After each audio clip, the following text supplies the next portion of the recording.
ইয়াখশাল্লাহ মিন ইবাদিহিল উলামা, আলেমরাই আল্লাহকে বেশি ভয় করে। এই জন্যই আলেমদের সাথে আমাদেরকে ঐক্য থাকতে হবে, নচেত আমাদের আর বিপদ থেকে উদ্ধার হওয়ার মতন আর কোনো রাস্তা নাই, রাস্তা নাই। কথা বলেন ঠিক কিনা? ঠিক। মানুষ যখন মারা যাবে, মারা যাওয়ার পরে ওই মানুষটি কবরে রেখে আসার পরে যখন রেখে আসা হবে, তার গায়ের উপর যখন বাঁশের ছাউনি বিছায় দিবে, কলা পাতা অথবা কাগজ দিয়ে চাল বানিয়ে মন কেমন মাটি যখন বুকের উপর চাপিয়ে দিবে, ফেরেশতা এসে কিন্তু জিজ্ঞাসা করবে, মার রব্বুকা, বলেন তো দেখি, কথা জিজ্ঞাসা করবে না করবে না? এটা কি শুধু আলেমদের জিজ্ঞাসা করবে? জামাত ইসলামকে জিজ্ঞাসা করবে, আওয়ামী লীগ কেউ করবে, বিএনপি কেউ করবে, জাতীয় পার্টি কেউ করবে, সরমোনাই কেউ করবে, অমুক মোনাই কেউ করবে, তমুক মোনাই কেউ করবে, ৮ রশি করবে, ১৪ রশি কেউ করবে। কথা বলেন ঠিক কিনা? যখন মার রব্বুকা, আমি যদি বলি আমার রব, ইয়া রব্বি আল্লাহ, আমার রব আল্লাহ, ওমান দীনুকা, তোমার দিন কে? আমার দিন হলো দ্বীন আল ইসলাম, আমার দিন হলো ইসলাম। ওমান নাবিয়ুকা, আমার নবী মুহাম্মদুর রাসূলুল্লাহ সাল্লাল্লাহু আলাইহি ওয়াসাল্লাম। কিয়ামতের ময়দানে আমরা কিন্তু এ যাবৎ পর্যন্ত মনে হয় শুনে আসতেছি, কবরে যাবার পরে 3টা প্রশ্নের জবাব দিবে। আজকে শুনে না আমার ভাই রাকিব ভাই যখন এখানে আসবে তার কাছেও জিজ্ঞাসা করতে পারেন। 3টা নয়, আরো একটা যোগ করা হয়েছে, যোগ করে এই কথাটাও তাকে জিজ্ঞাসা করা হবে যে তুমি কোন নেতার অনুসরণ করেছো, তোমার নেতা সহ তুমি আজকে হাজির হও। এই কথাকে আমি মিথ্যা বললাম? বানাই বললাম? তাহলে আমি যদি সত্যি মুহাম্মদুর রাসূলুল্লাহ সাল্লাল্লাহু আলাইহি ওয়াসাল্লাম তার যদি অনুকরণ যদি করে থাকি, তাকে যদি আমি ভালোবেসে যদি থাকি, কেননা রাসূলকে এমন ভাবে ভালোবাসতে হবে যেই ভালোবাসাটা নিজের সন্তানাদি, আত্মীয় স্বজন এবং নিজের বিবি বাল বাচ্চা, বউ বাল বাচ্চা সবার চাইতে বেশি করে ভালোবাসতে হবে রাসূলকে। এই কথাটা কিন্তু আল্লাহর নবী মুহাম্মদুর রাসূলুল্লাহ সাল্লাল্লাহু আলাইহি ওয়াসাল্লাম বলতেছেন যে যতক্ষণ পর্যন্ত তোমার বিবি বাল বাচ্চা সবার চাইতে তুমি যতক্ষণ পর্যন্ত আমাকে বেশি না ভালোবাসবে, ততক্ষণ পর্যন্ত তুমি খাঁটি মুসলমান হইতে পারবে না। কথাটা কার বলেন দেখি? কথাটা কার? আল্লাহর কথা। আল্লাহ রাব্বুল আলামিন কুরআন কারীমের ভিতরে কত সুন্দর করে জানাই দিচ্ছেন, ইন্নামাল মুমিনুনাল্লাযীনা ইযা যুকিরাল্লাহু ওয়াজিলাত قلوبهم وإذا تليت عليهم آياته زادتهم إيمانا وعلى ربهم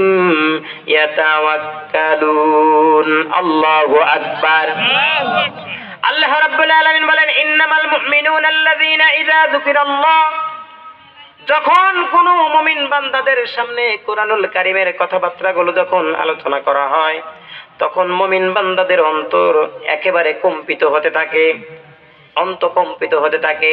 সে আশ্চর্যজনিত ভাবে বলতে থাকে, এটা এমন একটি কিতাব যে কিতাবের কথাটা আলোচনা করতে গেলে আর যদি মনোযোগ সহকারে শোনা যায় তাহলে মনের ভিতরে ভালো লাগে। কথা বলেন ঠিক কিনা? কোরআনের কথা অবশ্যই ভালো লাগে। কেমন ভালো লাগার দরকার আর কেমন ভালো লাগে আমাদের? ইন্নামাল মুমিনুনাল্লাযীনা ইযা যুকিরাল্লাহ, এই কোরআনুল কারীম যেই জায়গাতে কোরআন কারীমের মজমা হয়, কোরআন কারীমের আলোচনা করা হয়, এটা কিন্তু একটা জিকিরের মজলিস। কথা বলেন ঠিক কিনা? নামাজটাও কিন্তু একটা জিকির। আমরা শুধু নামাজে যাবার পরে আলহামদুলিল্লাহি রাব্বিল আলামিন আর রহমানির রহিম মালিক ইয়াউমিদ্দিন, সূরা ইখলাস, সূরা কাউসার, সূরা মাউন তেলাওয়াত করে নামাজ শেষ করলাম, এটাই শুধু নামাজ নয়, এটাও কিন্তু আল্লাহর জিকির। কথা বলেন ঠিক কিনা?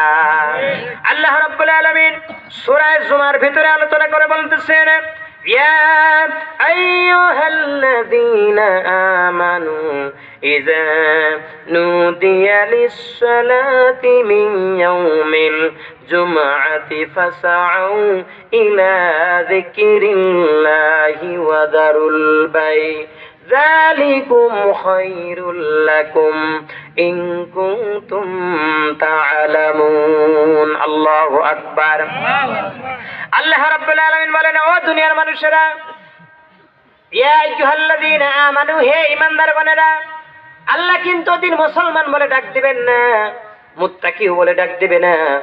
আল্লাহ তাআলা কিন্তু বলবেন, হে ঈমানদারগণেরা, তোমরা যারা তোমাদের এলাকার মসজিদের এলাকা মহল্লায় যখন আজান হয়ে গেছে, আজান হওয়ার সঙ্গে সঙ্গে তোমাদেরকে কিন্তু আল্লাহর ঘর মসজিদে হাজিরা দিতে হবে। এই কথাটা বলেন তো দেখি কার? কথাটা কার? এটা কি আমার কোন বানানো কথা? না, এটা আল্লাহর কথা। আল্লাহ বলেন, যখনই আজান হবে, আজান হওয়ার সঙ্গে সঙ্গে ইয়া আইয়ুহাল্লাযীনা আমানু, হে ঈমানদারগণেরা, তোমরা ইযা নুদিয়া লিস-সালাত, তোমরা নামাজের জন্য মিন ইয়াউমিল জুমআ, তোমাদের জুমা মসজিদে তোমরা উপস্থিত হও। কথা কার? কথা কার? আল্লাহর। আল্লাহর ঘর মসজিদ, জুমা মসজিদে উপস্থিত হতে হবে। এই কথাটা যেটা আল্লাহ ঘোষণা করে দিয়েছেন। এখন আপনাদের প্রশ্ন আসতে পারে, আপনারা ভাবতে পারেন শুধু আজান হইলে মসজিদের মুয়াজ্জিন সাহেব ডাক দিলেই শুধু নামাজেই যাব, নামাজেই যাব। তাহলে আমাদের কি রিজিকের অন্বেষণ করার দরকার আছে না নাই? রিজিকের দরকার আছে না নাই?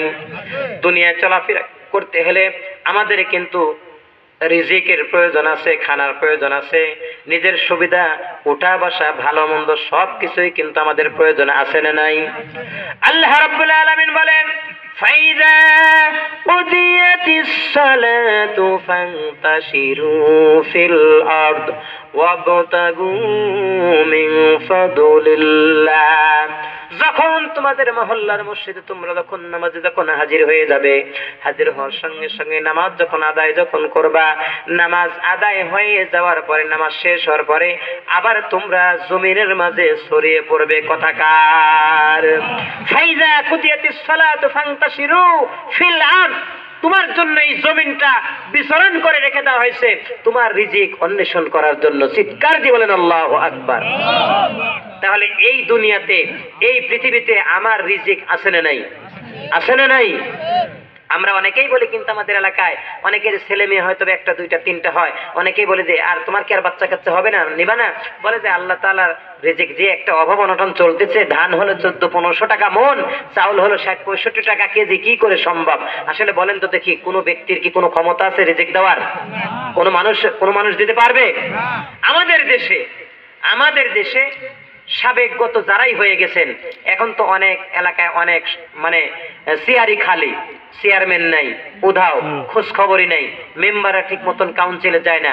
আর যদিও যায়, আমি আপনাদের এলাকায় এরকম আছে কিনা, তবে আমাদের এলাকায় এরকম আছে যে একজন বয়স্ক ভাতা এরকম করে যদি কেউ যদি কাট করতে চায়, কমপক্ষে 5-6 হাজার টাকা তাকে জমা দিতে হয় মেম্বারের হাতে। আচ্ছা বলেন তো দেখি, এটা কি সরকার বলে দিয়েছিল? হ্যাঁ, এটা কি সরকার বলেছিল যে তুমি 6,000 করে 5,000 করে টাকা নেবে? আর বয়স্ক ভাতা যারা এতিম বয়স্ক, যাদের মানে বয়স যাদের অনেক হয়ে গেছে, যাদের মানে স্ত্রী নাই অথবা কারোর স্বামী নাই, এরা তো অসহায়, এদের বয়স্ক ভাতা করে দেওয়া লাগবে, তার জন্য কাট করার জন্য টাকা নেওয়া লাগবে, এটা কি সরকার বলেছে?